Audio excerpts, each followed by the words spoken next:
What's up, everyone? Welcome back to episode 134 of the Average Aussies Premier League podcast. If you're listening to us on Apple Podcasts, on Spotify, don't forget to give us a like, give us a follow, hit us with a 5-star rating. There's a fair few new people around here, so make sure you hit that notification bell, hit that 5 stars. It massively helps us out.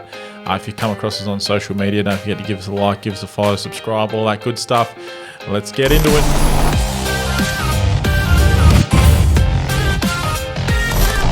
Beefos.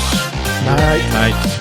Just the two of us. Just the two of us. Running a duo. I've gone like Newcastle's current form record.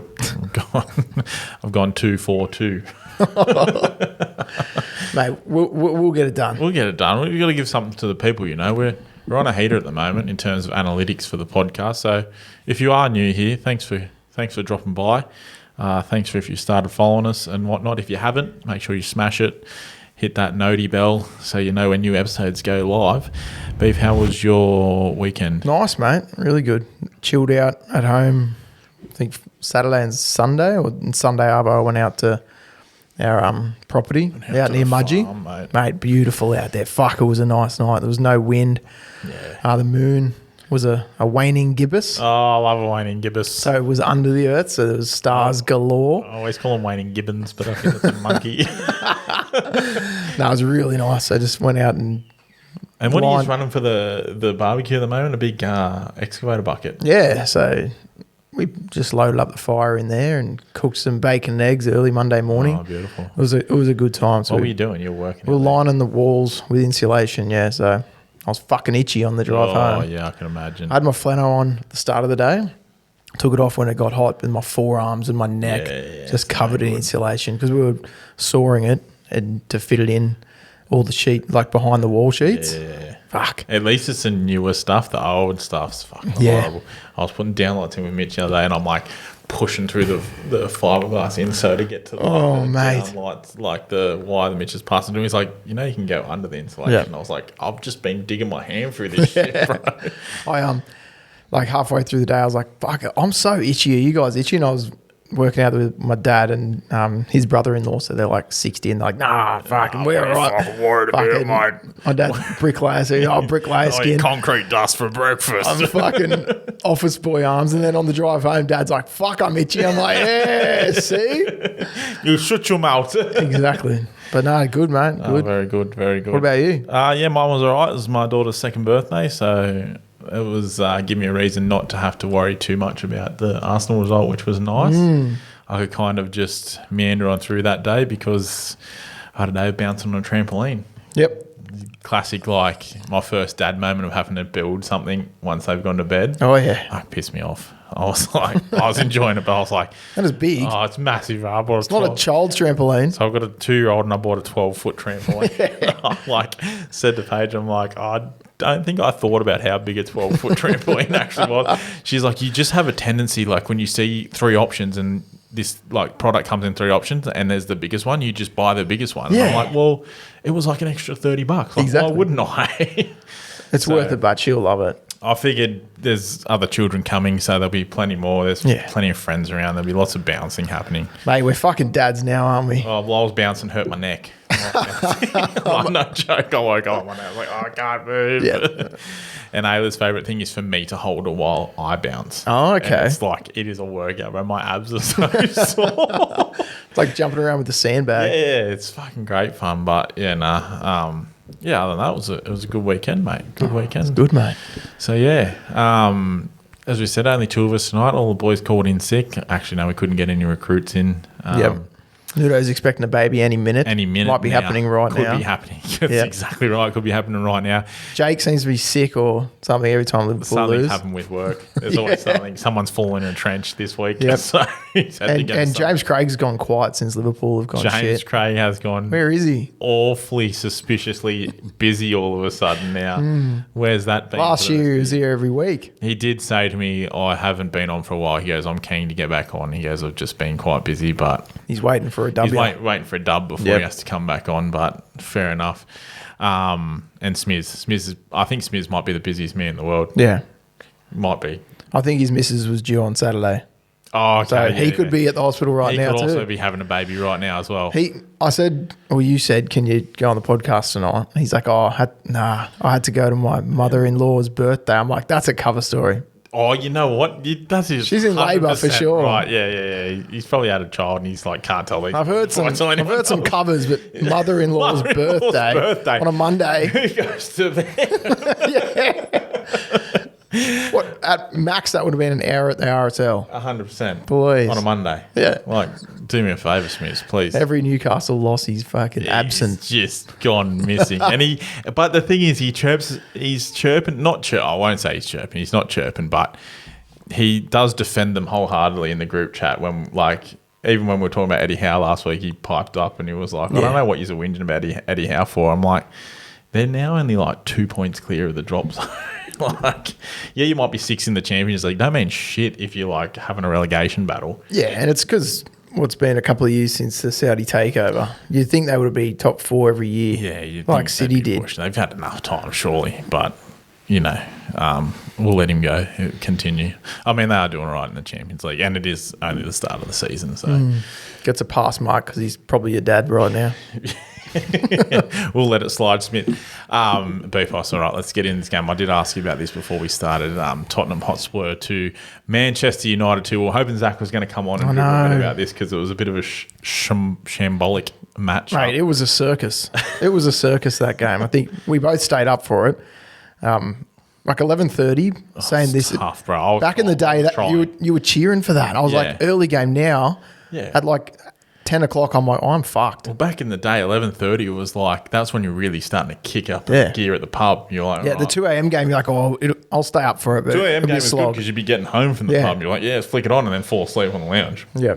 But it was, I was expecting just a abysmal home performance because that's just what Spurs have made us all used to.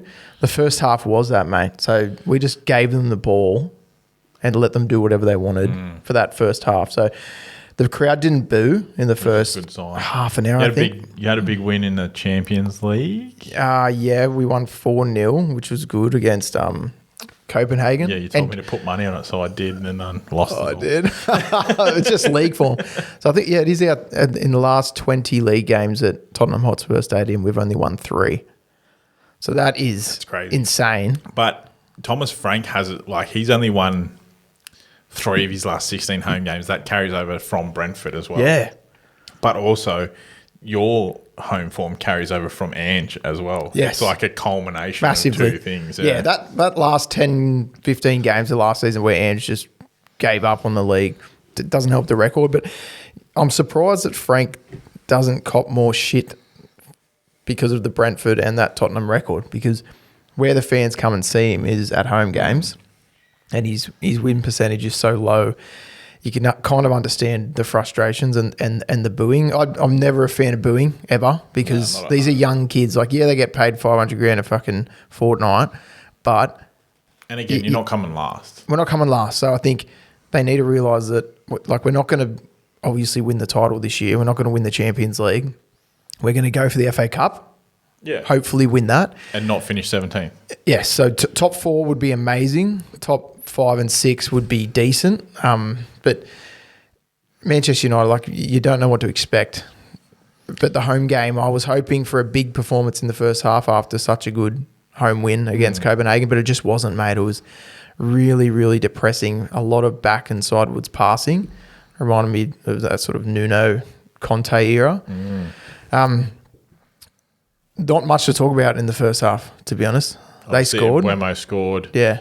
As a signing, and Buemo's probably creeping his way up there as one of the best. Definitely. He was by far the most entertaining and most effort-driven player on the pitch in both teams. Yes. Yeah. And I think the commentator said it too bittersweet for Thomas Frank, like, obviously. Oh, massively. I think because you guys might have tried to get him. Yeah, we would have loved him. He wasn't coming to Tottenham. No. Not when we're coming 17th in the league, man. But just goes to show how much of a quality player he is. He's gone to Manchester United, even with them underperforming. They're starting to come good now. He's the shining light there. Well, Cunha not as much. Cunha's been okay, but he was poor. He started. He got subbed, didn't he? Yeah, he started up top, I think. But And Buemo's pulled them out of that shit run. Like his performances. Oh yeah, without some of his goals for sure. For sure. And halftime came, 1-0 down. I'm like, if this ends up, if we go 2-0 down, people will boo. Yeah. Because Manchester United, big team, coming to our home, and all that shit that happened in the Chelsea game with the letter from the CEO to the ticket holders about backing the players and shit. I was like, I'm worried about this second half. Almost fell asleep at halftime, but I'm glad I didn't. That second half, Come alive a bit. Mate, my heart was pounding. Honestly, United would have been absolutely. They couldn't have come up with any reason to lose that game. The 83rd minute, we played shit all the way up to it. Brought on some subs. Matthias Tell did a lovely turn in the box and got a shot away. It deflected in. But went in, yeah. But it was good to bring a sub on that can actually make a difference. Yeah, I was going to say, considering he's been left out of the Champions League squad, weren't overly convinced with him at the end of last season. He's doing all right, to be fair. He's all right, but he hasn't put in 2 games of a performance ever since he's signed with us. And coming from a big club from Bayern, it doesn't help him because Spurs fans, we signed a Bayern player. Yeah. Fuck, he must be gun.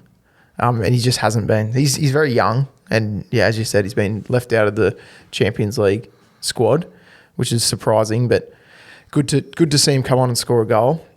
And then, mate, Richarlison. I have to talk about this. We've got to talk about this. This is classic. So this is the second time that he's scored a match-winning goal that hasn't been a match-winning goal. Yeah, so he thinks it's a winner. I'm so surprised that he started because he started on the left. I was going to say, what's the go with, so Kolo Muani. Yeah. I've never heard of him, obviously, start up the middle. French guy, got him from PSG. He was okay. He got subbed in the 45th injured or just hooked? Just hooked because I think Frank is now, because our attack has been so pathetic this year. If you're not cutting it, you're off. Well, I think he's just trying different formations and going, you know what, that didn't work, not waiting until full time. So good on him, Frank.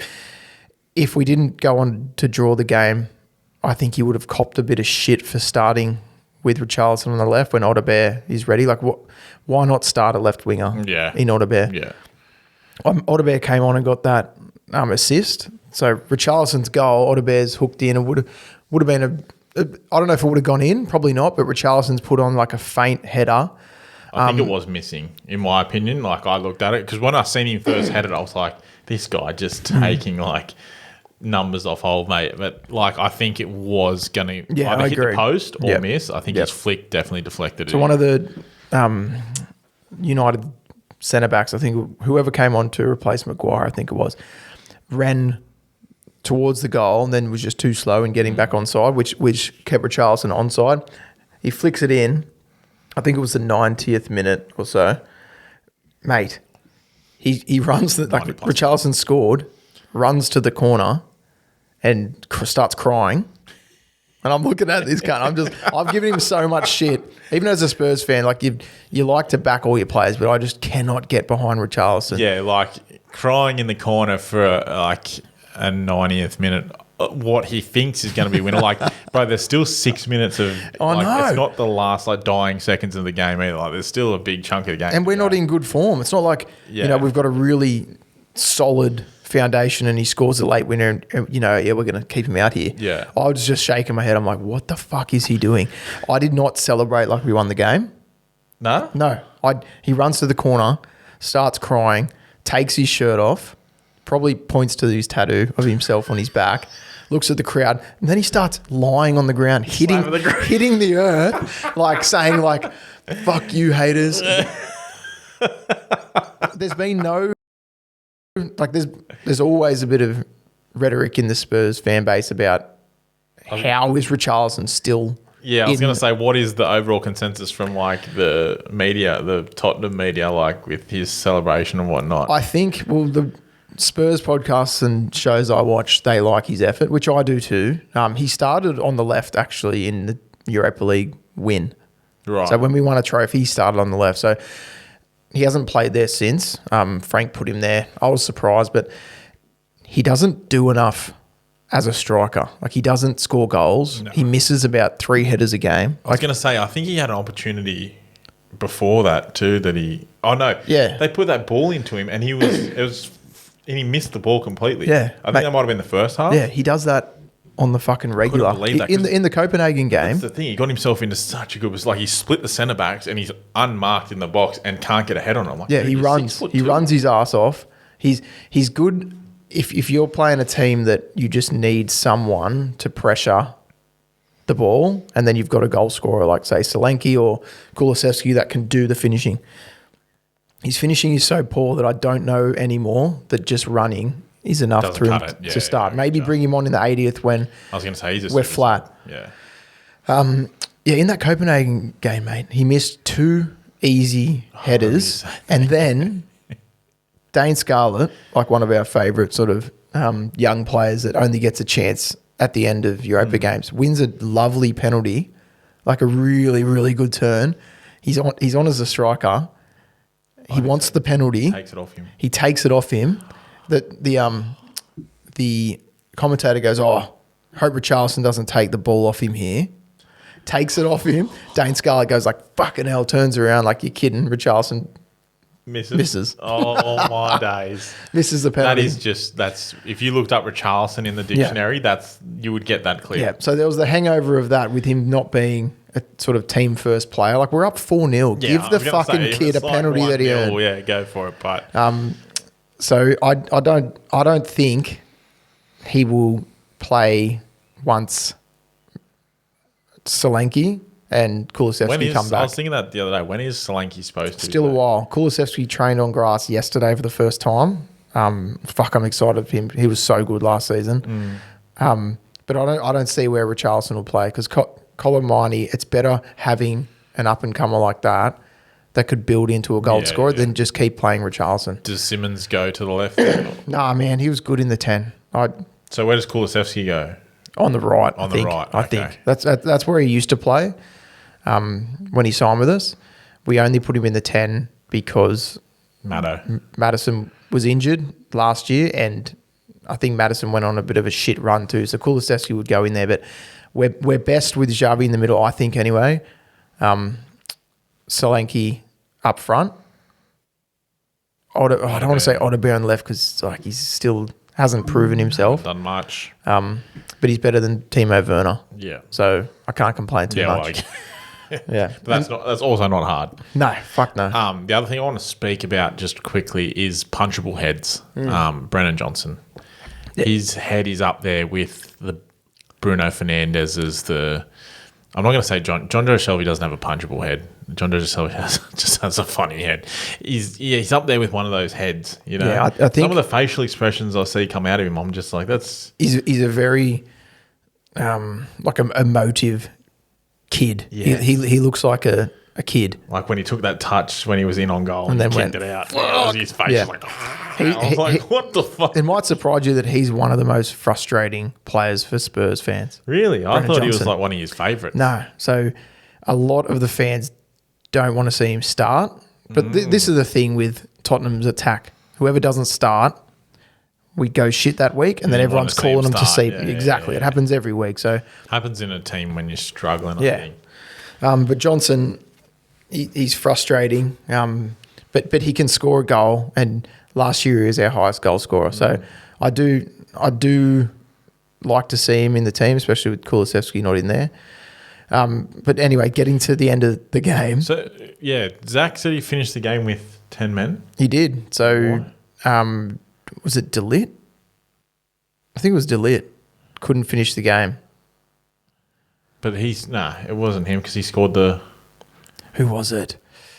Must have been a sub that's come on for Maguire. Oh, so someone got injured. Someone got injured and they'd already used their 5 subs. Right. Didn't stop him fucking win the game. No. Drawing the game in the fucking 96. So Richarlison running around like an idiot. Had the injury time been added on when Richarlison was doing his big celebration? Oh, I don't know. I think it might have been because he scored in the 91st minute.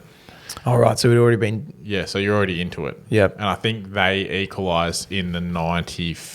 Well, it was the 96th, but it was 95 minutes and 30 seconds. Yeah. So he was just inside But in saying that, obviously, Delit, back post, header. Vicario did... I think his positioning might have let him down in that. He's coming back across, might have got his lines mixed up a bit and was already too deep. Because if he's one step further out, he saves. And if he stays upright, I think he likes to defend low. Like, he likes to bend his knees. Yeah. Vicario, and he's been like, I can't bag him because he's just kept us in the last 5 games. But yeah, frustrating, man. Like the final corner of the game. It's on the defence, but allowing that corner to happen. Like, all we needed to do is just bomb it forward and press and draw a yellow card. Yeah. Like, draw a foul on the halfway line. It was the 95th minute, I think, but we let them come back to our half and win a corner. But fuck, it's such shit leadership on that corner. Making Brennan Johnson, who is by far our softest defender, mark their big centre back. Big dog. Yeah, mate, come on. Keeper up as well. Yep. But as I said, I didn't feel like we were going to win that. Like, my heart was pounding. But then when it came in for the corner, you know, the ones where you lose a win, but you don't even like change your facial expression. Yeah. You just sit there and go, Yeah. Okay. That was coming. We didn't deserve to win, but United away from home. I was going to say, like, that's massive again. I know obviously they didn't win the game, but for United, they'd won, 2 or 3 on the trot up until there. They're now 4 without loss. To come back again into that, obviously they took the lead, went down, come back to draw the game. Yep. That's something that we haven't seen out of Manchester United for a long time. Obviously, Spurs probably not at their best. I don't think United... No, they were not at their best, man. Like, they didn't look nervous and sort of anxious like they did when they went on that shit run at the start of the year, but they weren't good. No. Sesko, for me, a bit of a worry for United. I think he's injured again, but even he was in on goal, I think, once or twice. Yeah. The second time, he just got... Mickey chased him down. He just got with bossed one off the ball. Yeah, and but slid in. Like, I thought he was more of a, like, you know, when you watch Haaland, like a power runner, like real powerful, like... Yeah. I think Gokres is the same, like powerful runner.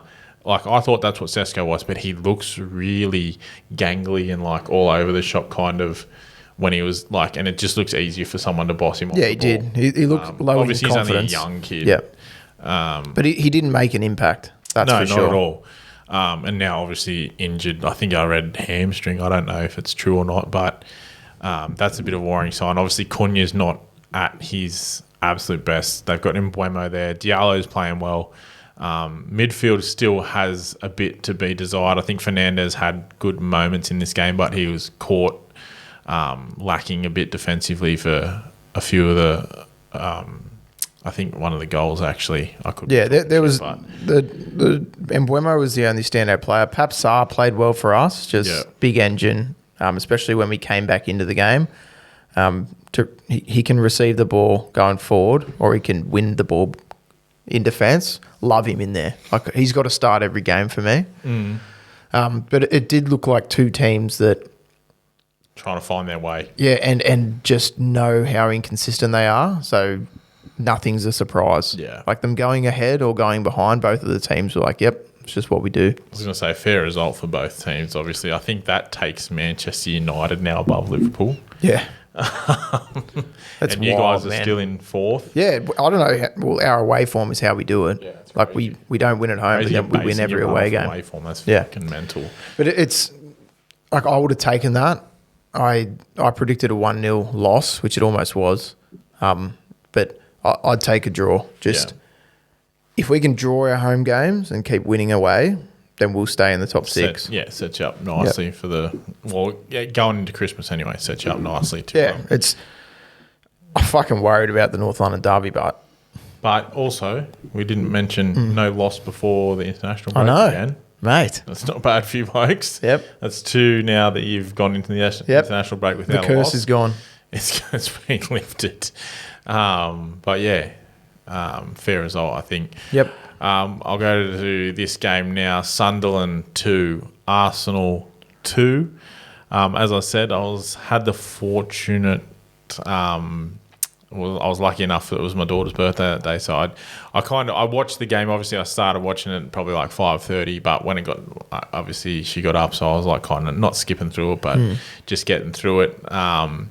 Listen, I think Sunderland at the Stadium of Light, because I was speaking to my brother at the pub that day, and he was like, "Oh, I might get up and watch the Arsenal game. Apparently, you blokes are supposed to be pretty good this year." And I was like, "Yeah, I know, but Sunderland, they are playing well, and at home, it's a fortress there for them."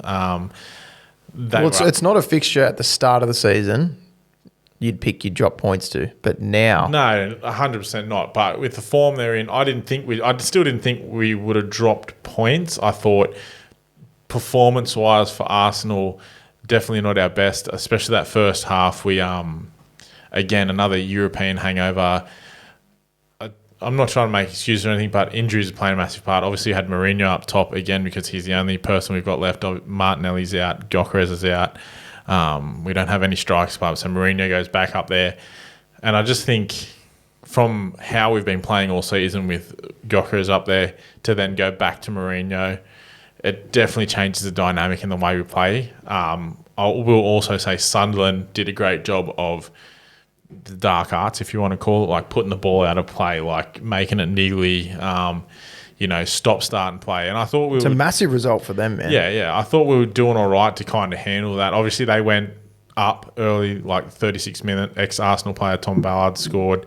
It was a good goal too, to be fair to him. And they looked. I don't want to say likely, but that's the most problems I've seen us caused in the last 2 months easily. Yeah, well, you haven't conceded a goal or a shot on target in a long time. We conceded one shot on target in like 5 games. Yeah, well, I guess that really shows us where Sunderland are this year, is that like you've gone to difficult places in big teams and they can't score, and Sunderland can score too. Yes, and I think, like as I said, I think we helped them a bit in the way that we just weren't quite on it. And yeah, I honestly think like their press was good. They did get a bit lackadaisical in the second half, though. I think that's kind of what hurt them. Obviously, we pinched the ball off old mate in midfield, who was just kind of. It was almost like, not cockiness, but he was just caught dallying on the ball midfield.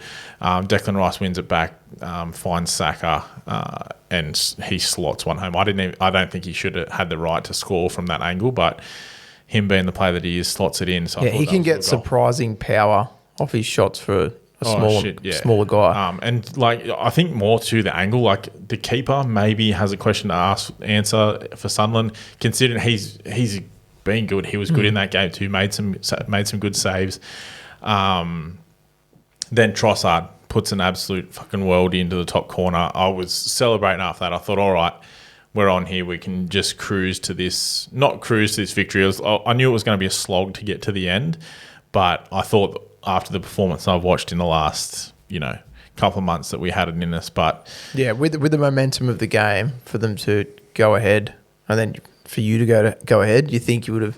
Well, from there, technically, we should finish that game out. But credit to them, they didn't stop. They kept playing as per their game plan. Mate, they're coming fourth. When was the last time a promoted team after... It's the best a promoted team's done in like 20 years or something like that. I can't remember anything like this. Yeah, so as I said, like, you got Granit Xhaka in there. He's in there fucking...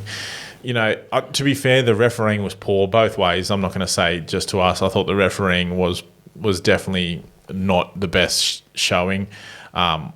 Is it going to affect the game? Probably not. Like, obviously, Zubamendi made a tackle and got yellow carded after Granit Xhaka, literally the tackle before, won the ball back with a foul. Xhaka tackled, I think it was Eze, didn't get the ball, took Eze out, play on. Zubamendi then tackled the Sunderland player, got the ball and took the player. He got a foul and a yellow card. Now, I'm not saying foul, no foul, whatever. The yellow card, absolutely fucking ridiculous in my opinion. Now, people are saying like that leads to the goal. If you're conceding a fucking free kick in your half, you should have the whereabouts to be able to stop them from scoring a goal. It's not like it's a free kick on the fucking edge of the box. So no. I can't say that you can blame anything like that. I just thought the refereeing was poor both ways. Like stupid cards, fouls that should have been fouls not booked, fouls that aren't fouls being booked.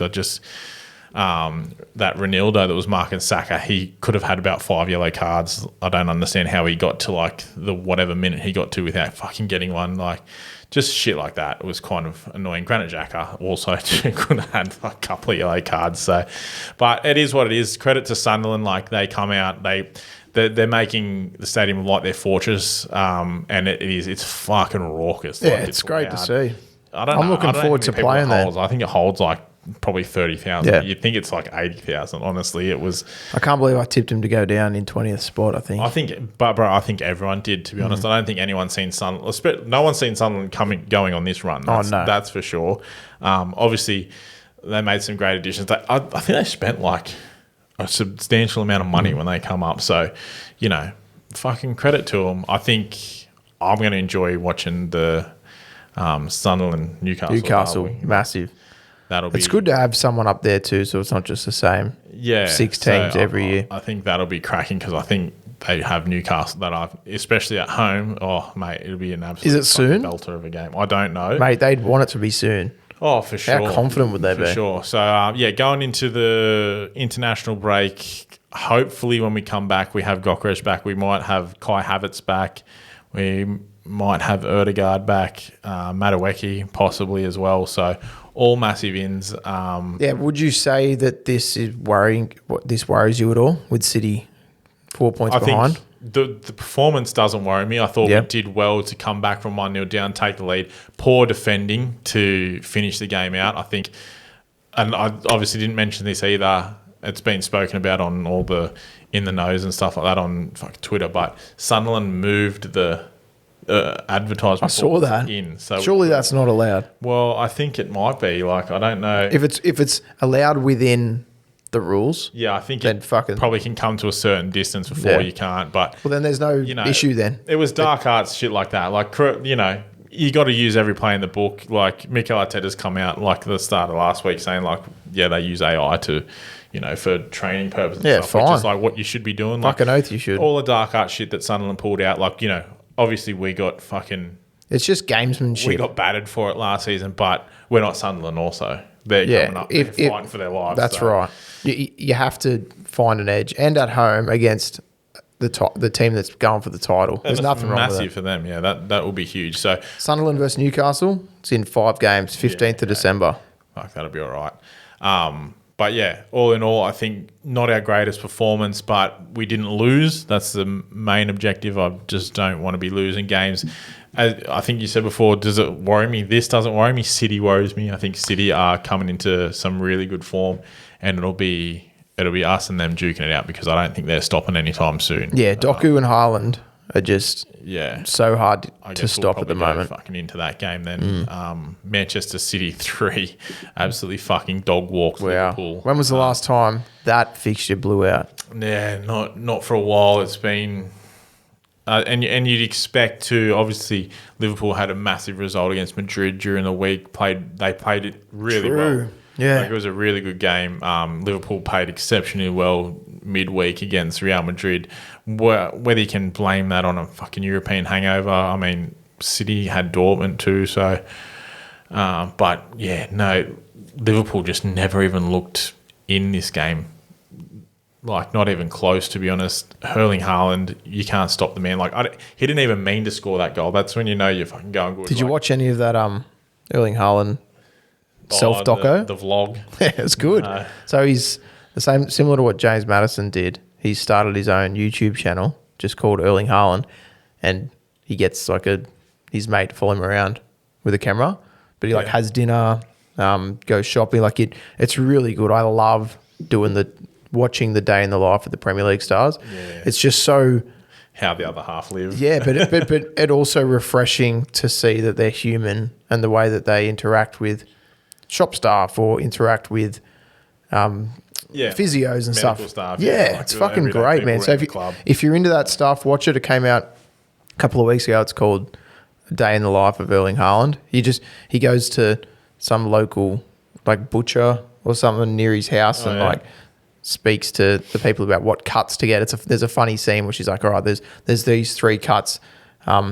These three, they're the best cut. They're probably a little bit more expensive. And he looks at it and he goes, I'll get those three. I'm like, he's funny too. Like, he didn't shy away that he's a rich motherfucker. I will say, like, for a guy that's just obliterating records, he is quite, I know the whole stay humble thing, but he is quite humble as a human being. Like, I don't, outside of, obviously when he's fired up in game, he gets a bit fucking mouthy and he has every fucking right to, like, he's the best striker in the world, but mate, outside of like the interviews and stuff like that, the post-match I like Erling Haaland. Yeah, I don't. Like, there's no rivalry between Spurs and City, and we always beat them. So I don't know what I mean. I think you always say, I don't hate City. We always beat them. We do, mate. That's true. Except for the last 5 games. Except for 50% of the time. But I like him.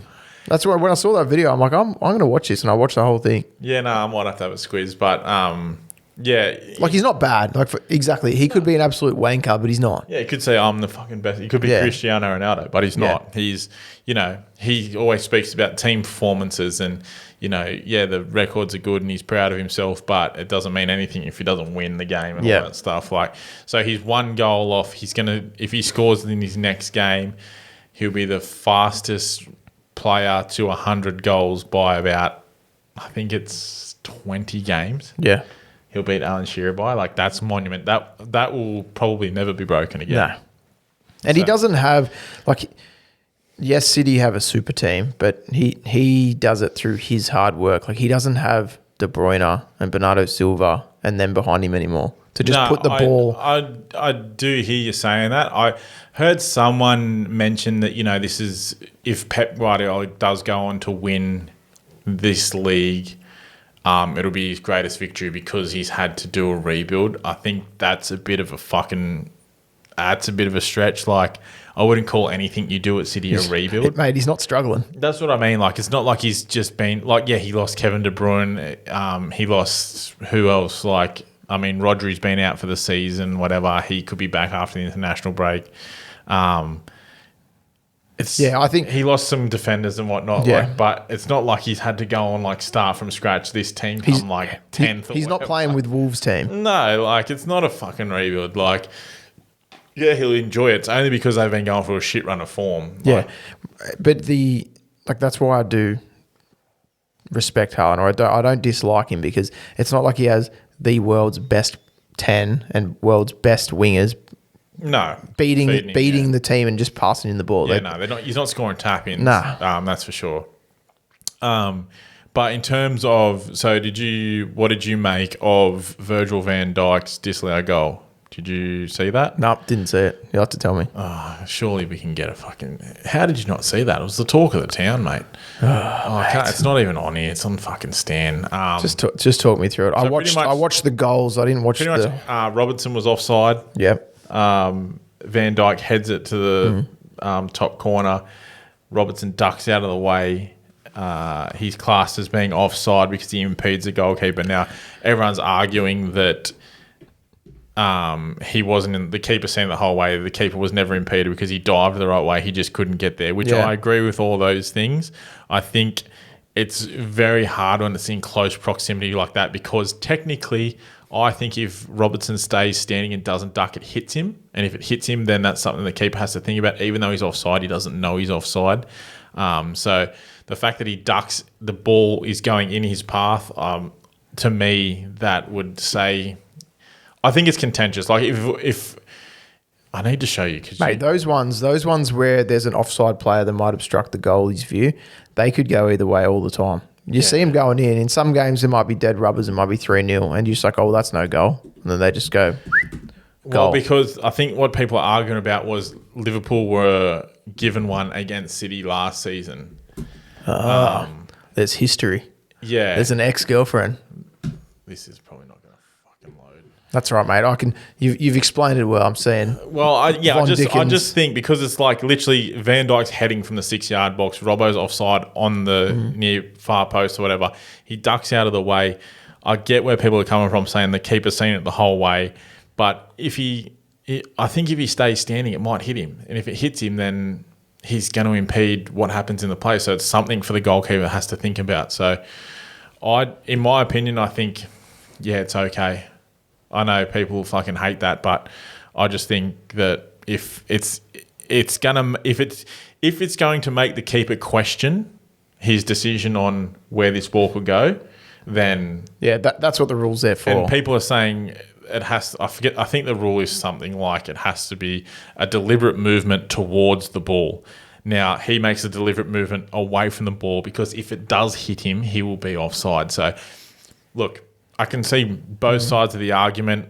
I see the whole thing, he dived the right way. He was going the right way. He was just never getting there. Was it at 1-0 or 0-all? I think it was 0-all. So, or it was either 0-all or 1-0. So it was a big moment in the game. Let's see if this fucking thing tells us where it is. Van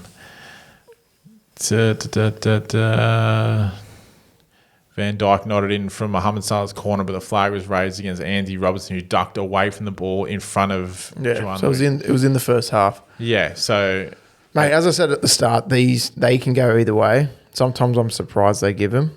And I think the other big thing you probably haven't seen this either, was the disallowed or the penalty that was given to Doku, which I thought was an absolute fucking G-up. Mamar just really come out, missed the ball, and as he was kind of sliding, his kneecap brushed Doku's foot, and he went down in the box. They gave it a penalty. Yeah. Now, there's already been one against Gyökeres this season where he got completely taken out by, I think it might have been Nick Pope, maybe. Not given. So this one I can see, I thought was quite fucking ridiculous. I didn't think it should have been a penalty at all. Nick Pope, England's third choice goalkeeper. England's number one. I've checked my sources this week. Yeah, good boy. But yeah, I think obviously Erling Haaland had his penalty saved, so it kind of accounted for nothing. But I was happy when I saw that because I forgot to do my fantasy team and I left my captain on Eze. Happy. And that's the other thing. It was Pep Guardiola's 1,000th game. Wow. He has a 71% win rate, I think, with Manchester City, which is fucking insane. Can he just happily retire and not win any more titles, please? Yeah, well, if they come and pip Arsenal in 38th game week, week, complain about I'll be happy about that. But Liverpool, what are your thoughts on Liverpool? Obviously, it's been, as I said, mate, I think Liverpool DOGWALK's they weren't in this game at all. I think. Yeah. What surprises me is the Real Madrid result, and we thought they'd turned a corner. Well, I thought they had turned a corner anyway. They've not. And Manchester United were in the different boat 4 weeks ago, where it was like they are absolutely fucked, and now they're probably going to finish top 4 if they keep playing the way they are. So, as a Liverpool fan, we've seen it with the boys on here. After 6 games, it's all right. They're settling in. After 8 games, they're kind of a bit of a worry. Now, I'd like to hear what they think about this game. 3-0. Yeah, it's a shame we couldn't get them on because obviously I'm talking from watching. I didn't watch the entire game itself. So I'm sure they would have a difference in opinion in that. But I think, as you said, how long has it been since we've seen a Manchester City side decimated? Not that I can remember off the top of my head where, Well, Liverpool are not a disliked team, right? Well, generally they're not. But I think if this was City that had broken the transfer record twice in the summer, broke it and then broke it again with their own player, everyone would be laughing at them. If it was them, if it was United, Chelsea, Arsenal. Yeah, so I think that's what there's something boiling under the surface around. They won the title last year. This man has been Wirtz. Obviously, Isak hasn't played much, but that's where I'm it's going to be an interesting season to watch Liverpool fans and watch Liverpool because from winning the title, almost, really surprisingly because it was Slot's first year, thinking that they're going to bolster their team with those 2 insane signings, and then for them to go regress hard. And then lose 3-0 to City, And it's not like it's early in the season. I'm not trying to fucking get clickbait and stuff like that, but it's not like a few games have slipped away from them. It's there's been some fucking poor performances in here. It's not. Yeah. We'll ask him next week when we get him on. Regression in what they were last season, which is, as I said, it's insane to me. Like, I get it takes time for players to gel and to click, but that just proves that there's some kind of because mate, they get up for these games. They've got up for the City game for 6-7 years in a row. I think Django would be fucking fuming if he was on there. I reckon even Nudo would be negative about the team. Yeah, it's hard to say. Nudo's very much. I know, but I think after a 3-0 loss, I'm interested to hear from him next week around what they think about the season ahead. We can go through a bit of a recap of how the season's gone so far. Next week's an international break, so hopefully we can get one of them on to even just break this game down and what they think. But as you said, Isak's not even in the squad, injured. That's what I mean. If we had pictured this round 1 this year, I remember we talked about it. Like, half of us tipped Liverpool to win, and we said, well, when you're adding that much, exactly. So they won last year. There hasn't been massive changes or losses, and they're adding insane firepower. Probably the best lone striker last year in Isak, and look where they are. What are they coming 9th? Yeah. So when was it? I can't remember the last time that's happened where a team's won the league, and then after more than a quarter of the season, they're flailing in 8th or 9th. I know.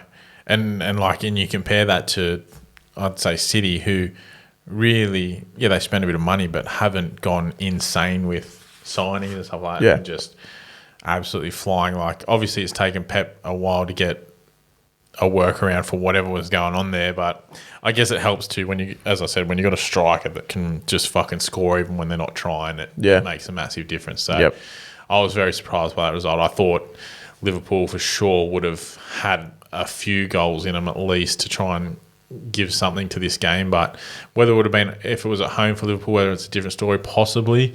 But I think City were just such a better side. They just I hate to see it, mate. Hope they don't go on a fucking 15. Well, that's why I said, I'm genuinely concerned about Manchester City.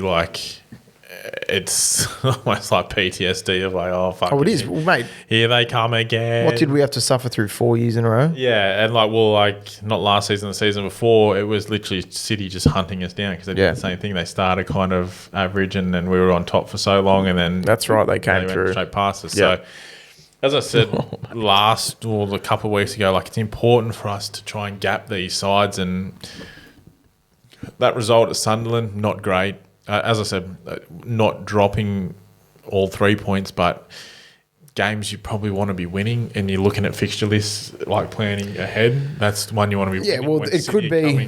That's right. Fucking Liverpool 3-0, who Liverpool was supposed to be 10 titles, and now City are hi, we're back. And you're like, Jesus Christ, here we go again. So I think it just creates an interesting mental fortitude thing for Arsenal. Can we now continue on knowing what City done to us a couple of seasons ago, hunting us down? And we know how much City love to hunt. I feel like Pep, I feel like all those players in that City squad, especially Haaland, they love to be hunting a team down. It's I think it's almost like enjoyment for them, being no one really expects us to win this, so we're just going to go on a fucking 14-game tear. Good luck, catch up, keep up. I fucking hope not. And I think it is a good point around there's a lot of mental stories going on in the Premier League this year, which is interesting. And it's so close too, bro. Massively. Can you believe Chelsea are coming 3rd? Yeah, I know. Get fucked. 6 points between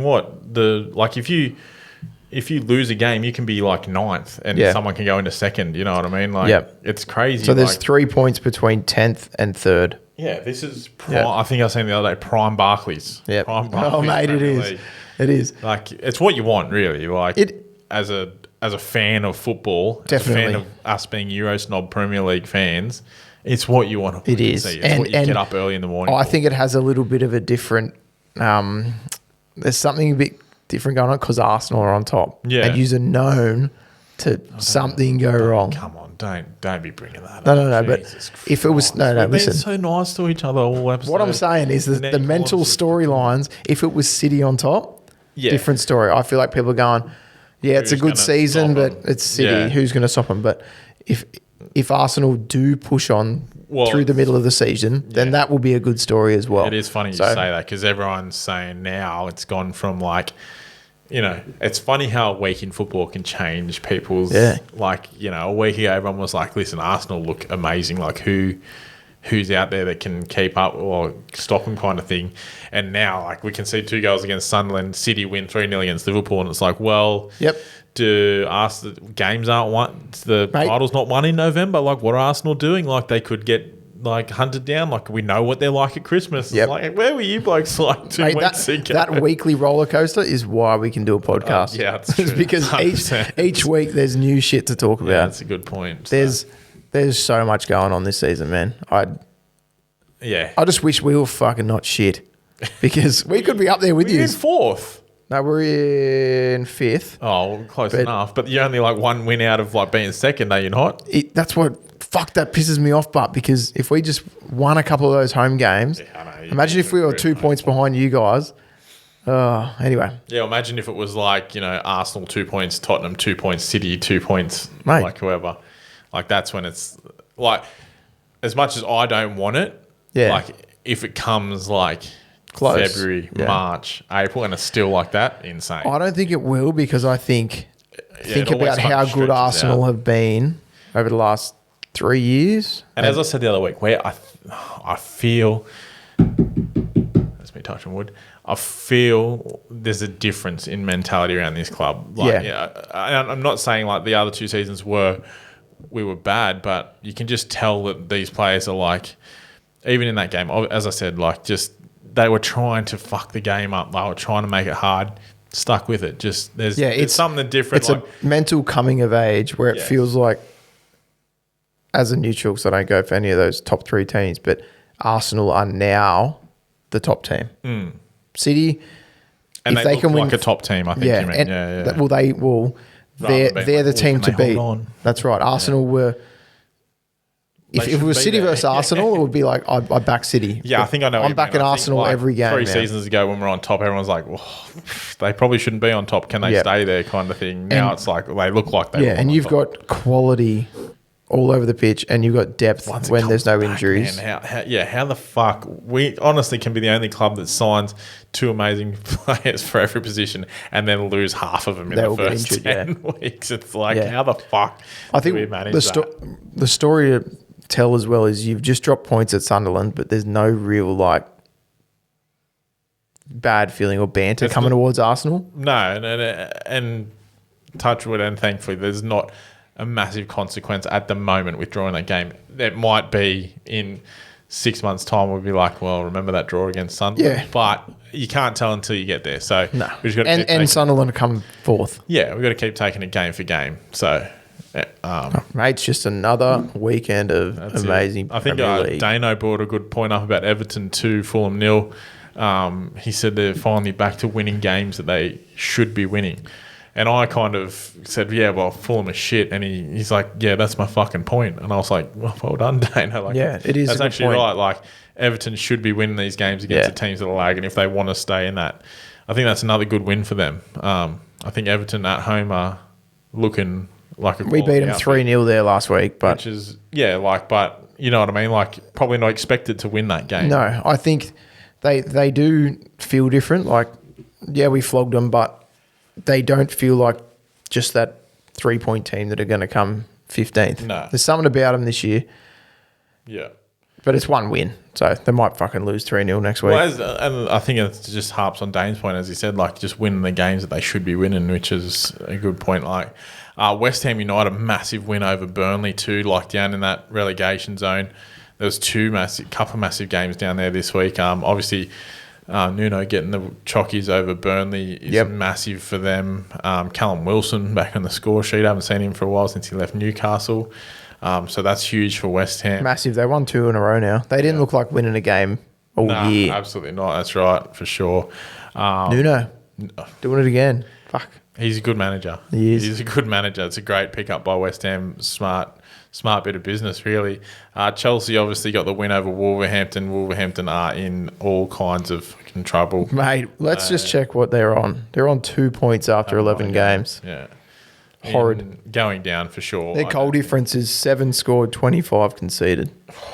Yeah, I think you can sign off. I think Bet365 will pay that out now. Yeah. Wolverhampton to go down. They will. Above them, mate, the fucking relegation battle this year is going to be good. Another massive game down the bottom there was Nottingham Forest getting the win over Leeds. They needed that. Huge for Sean Dyche.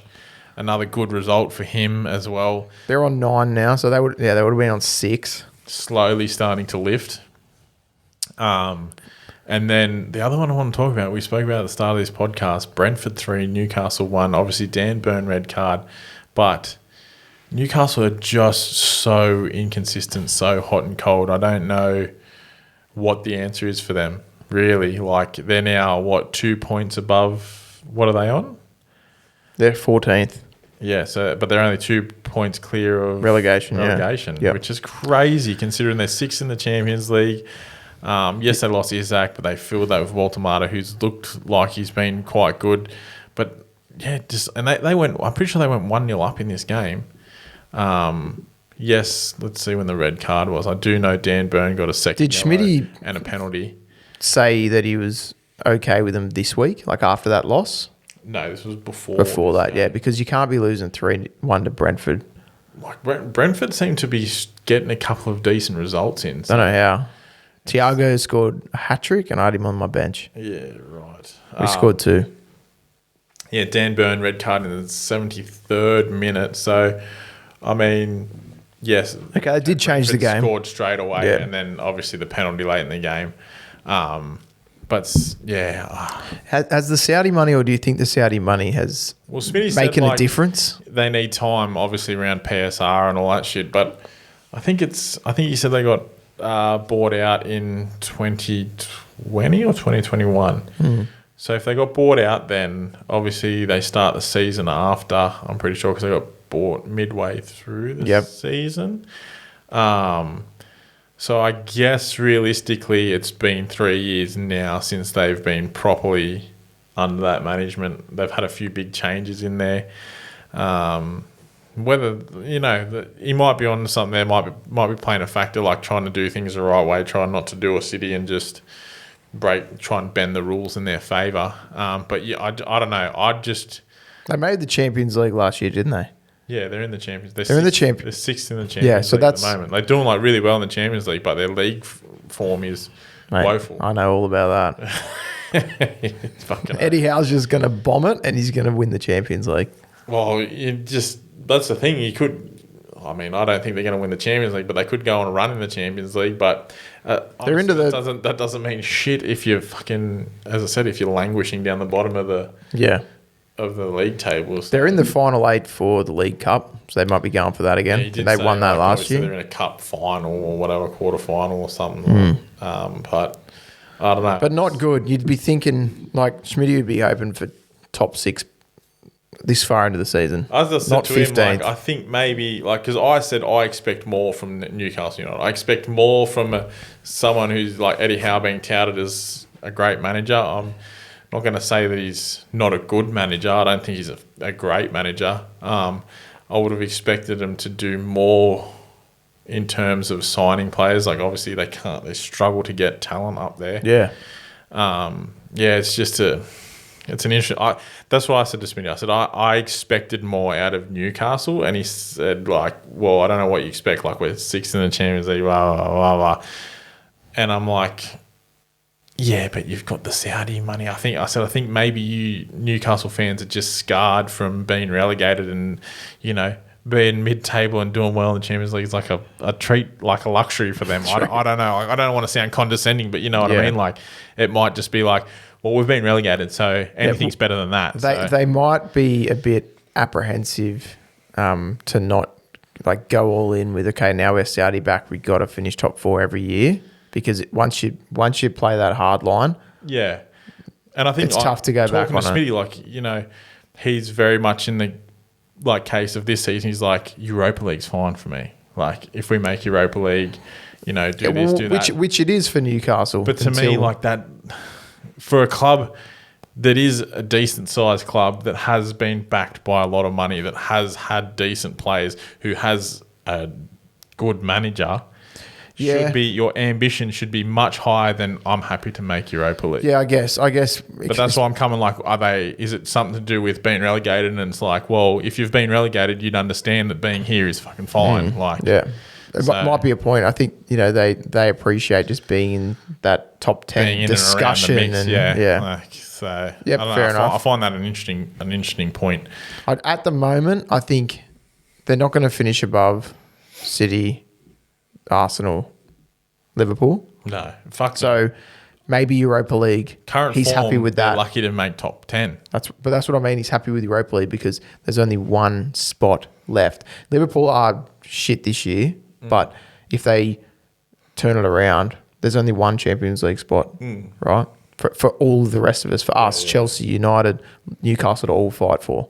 Yeah. The last one we didn't talk about was Aston Villa fucking walloped Bournemouth. I did not see that coming. Mate, there's been so many U-turns this year already. United have done it.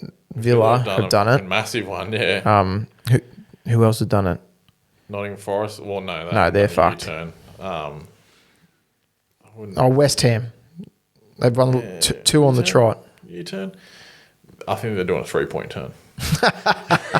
I wouldn't call West Ham and Nottingham Forest a U-turn. I think they're currently in the middle of a 3-point turn trying to get back around. Mate, that's a 3-point turn. There's something there. That's a new one, you There's reckon? something there. You can make a slogan out of that. You can. When you're having a shit run but you get one win, it's called a 3-point turn. 3-point turn. You're not quite round the corner yet. They've had a 6-point turn, but they're currently doing an Austin Powers. I don't think we'll go into fucking next week's games. Obviously, there's an international break. Is there any Socceroos games? It's all just friendly for us now. We're in the World Cup, so there's not really much for us to worry about, I guess, is there? No, I don't think so.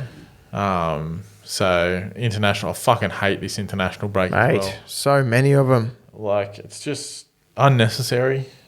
Like, Gianni Infantino, go fuck yourself. I don't need any more international breaks. Like, game's gone. Game's gone. Game's corrupt. I can't find it. It might be a friendly, but if we weren't Euro snobs, we'd fucking know. Yeah, well, but as I said, we're already in the World Cup. Like, there's really, like, if there was a big game against, Saudi Arabia coming up for us to qualify for the World Cup, yeah, we'd know all about it, but we're in. So we're in like Flint, There we go. We've got it. We've got a friendly against Venezuela. Oh, God. Where? Texas. Texas? Yeah. Texas, yeah, right. Yeah, the boys. Yeah, the fucking boys. We've won 4 out of our last 5. They've won 1 out of the last 5. So how is the fantasy going, mate? Let's check it out. I had my worst result in years. Terrible. I think I got 29. Yeah, not good. All right, let's check the average Aussies. I know I went down this week again, I'm pretty sure. All right, no move in the top 2. Michael Abel's still on top. Nick Roche second. Blake Cunningham has moved up into 3rd, so well done, Blake. Nice, Blake. Lachlan Craig has moved up into 4th. He's doing silent moves in the dark, old Craig. Hey, if you're listening, don't know. Haven't spoken to him in 4 years. Where is that cunt, honestly? Craigles. Tyler in 5th. Zach Plummer down to 6th. Come on, Zach. Zach, what are you doing? Fucking flailing. Washed. Nah, just joking, ZP. 7th is James Tricker. You're in 8th, mate. Fuck. And Frederick 9th. And 10 is Alex Billards. Nice, mate. Mate, it's close up there. It is fucking close. From 2nd to 18th is 50 points. That's how close it is. Crazy. Well, Beef. Mate, we did well. I think we've done all right for a duo. Shout out if you've made it this far. If it's your first time listening, there's usually 4 blokes on here. Yeah. And from different teams, so it gets a bit more exciting. It gets a bit more heated. We've been quite nice. Me and Ethan have been good. Had a nice chat, didn't we? Mate. Considering we're Arsenal Tottenham, that was quite you know what I think it is? It's season 4. We've got all the fucking possible arguments out in the first couple of seasons.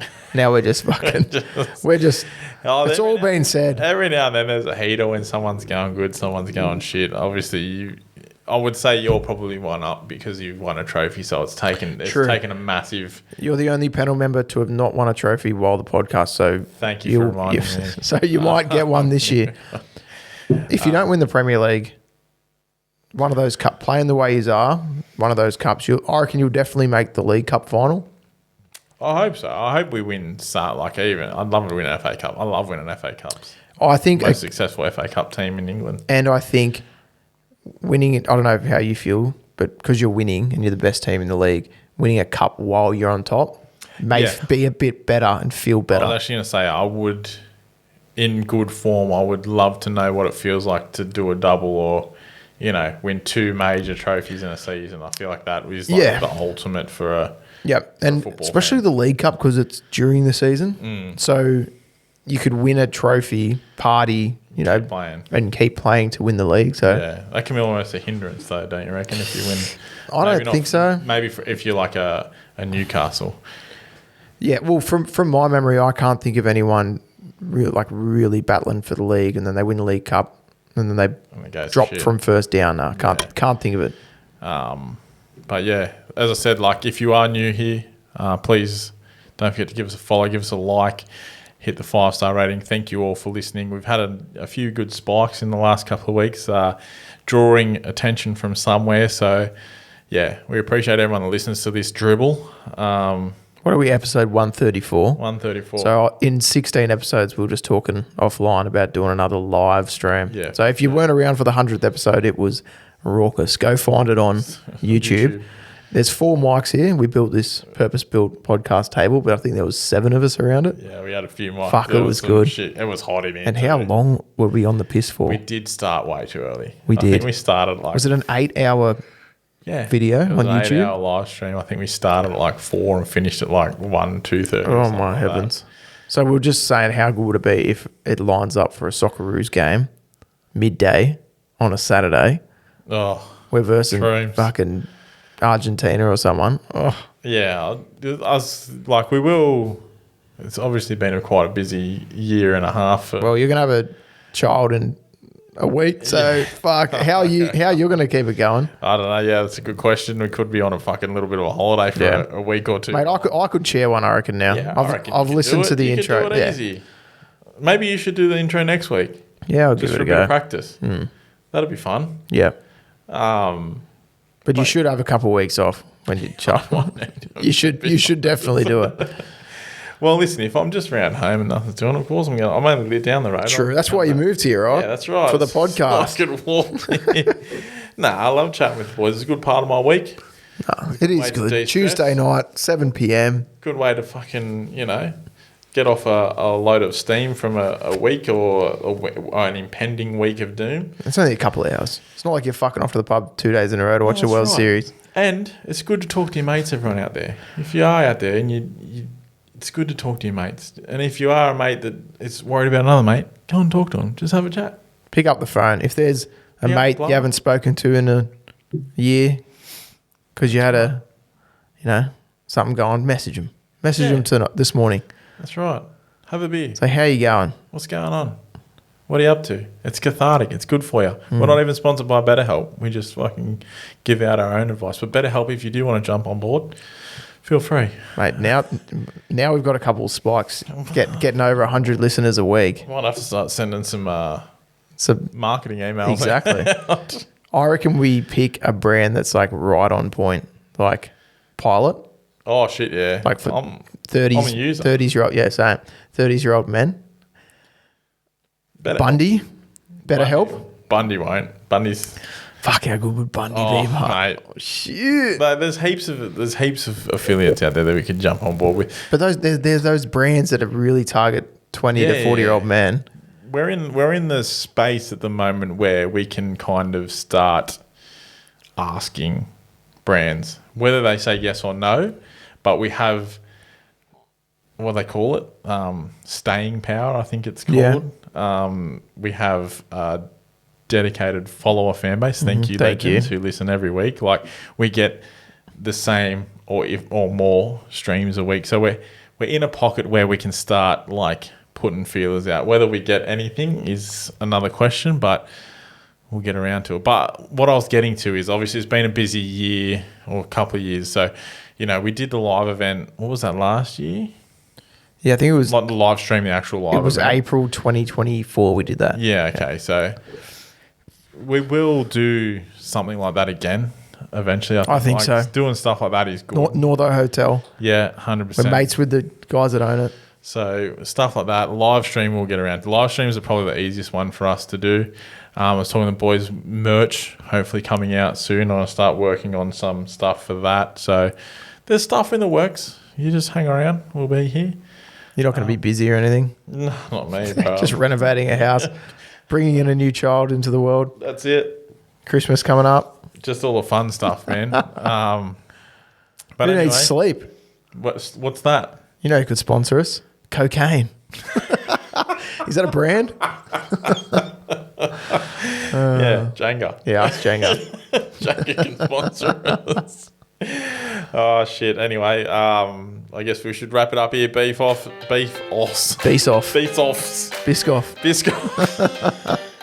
Speaking of spreading, fuck, I could... Never mind. And that's another week of the Average Aussies podcast, where being average is a full-time job. Catch you next week if we haven't been banned by then.